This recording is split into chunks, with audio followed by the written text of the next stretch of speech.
গত ৩ দিনের ট্যুর শেষ করে আমরা ভিয়েতনাম থেকে ঢাকার উদ্দেশ্যে রওনা করতেছি। তো আমরা একটা ট্যাক্সি নিয়েছি, আমরা এয়ারপোর্টের দিকে যাচ্ছি। তোমাদের ড্রাইভার ভাইকে বলেছিলাম শুধু যে বাংলাদেশের গান প্লে করেন, তারপরে দেখুন।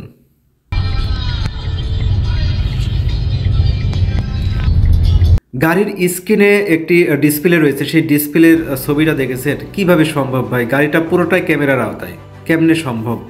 আসলে এখানকার কিছু গাড়ি দেখেছি, অনেক দামি দামি গাড়ি দেখেছি, এবং সেই সব গাড়িতে কিছু ক্যামেরা লাগানো আছে। সেই ক্যামেরাতে পুরো গাড়িটি কিন্তু কভার করে, এবং ক্যামেরাটার যে মানে স্ট্যান্ড সেটা কিন্তু দেখা যায় না, পুরো গাড়িটাকে কভার করে। এবং গাড়ির চারিপাশ দিয়ে কি গাড়ি যাচ্ছে বা ওভারটেক করতেছে বা কোন গাড়ি আসতেছে, পিছনে সামনে সব দিকে ক্যামেরা লাগানো, এবং 2-3টা ক্যামেরা লাগানো থাকে একটা গাড়িতে।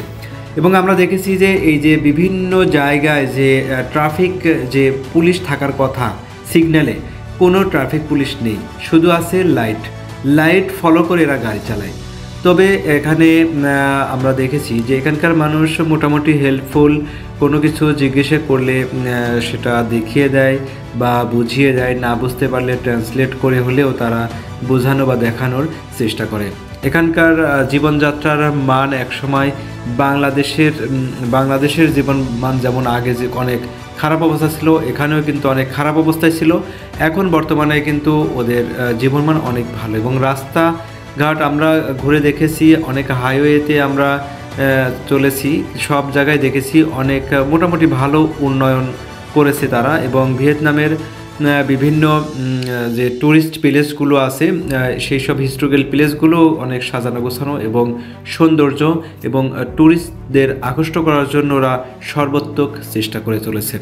এখানে ভিয়েতনামে আসলে মূলত বিভিন্ন দেশ থেকে ট্যুরিস্ট আসে, ট্যুরিস্টদের জন্য বিভিন্ন ধরনের তারা সুযোগ সুবিধা করে রাখে।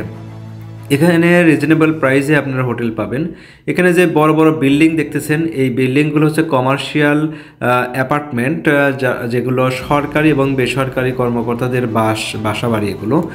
তো এই হাইওয়ে হচ্ছে, এখানে হচ্ছে এক্সপ্রেস ওয়ে, এরকম আরও বড় বড় এক্সপ্রেসওয়েতে আমরা দেখেছি এবং চলেছি। এই রাস্তা পুরো চলে গেছে হচ্ছে এয়ারপোর্টের দিকে। তো আমরা এখন এয়ারপোর্টের দিকেই যাচ্ছি। দুই পাশে আমরা প্রচুর পরিমাণে খেজুর গাছ দেখেছি। আসলে এগুলো সৌদির খেজুর নাকি বাংলাদেশি খেজুর বুঝতে পারি নাই। আপনারা যদি বুঝতে পারেন দেখেন, বাম পাশে সারি সারি অনেক খেজুর গাছ। তো আমরা ইতিমধ্যে পৌঁছে গেছি, পরের সামনেই আমরা ইতিমধ্যে পৌঁছে গেছি।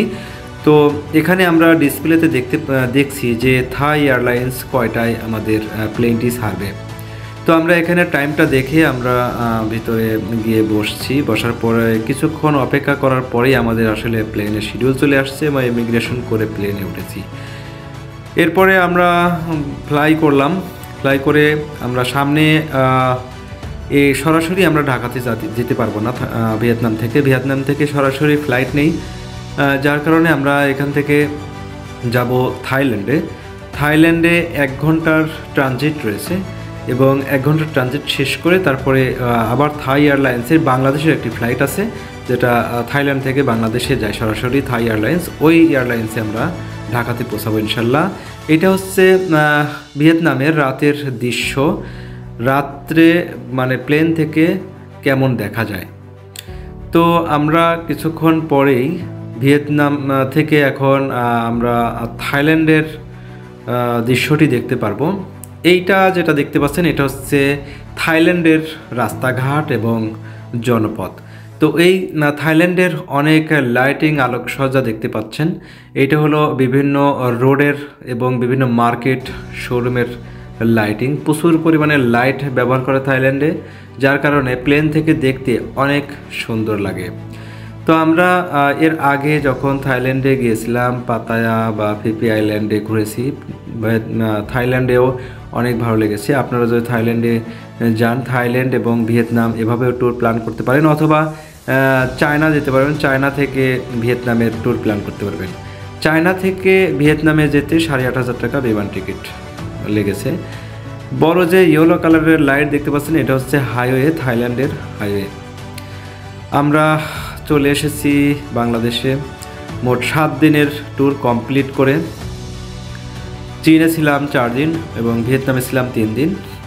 ট্যুর কমপ্লিট করে আমরা ঢাকায় এসে পৌঁছাইছি আলহামদুলিল্লাহ। তো ভিডিও ভালো লাগলে অবশ্যই ভিডিওতে একটি লাইক করবেন এবং চ্যানেলটি সাবস্ক্রাইব করবেন। পরবর্তীতে আরও আপডেট ভিডিও পেয়ে যাবেন ইনশাল্লাহ। আল্লাহ হাফেজ।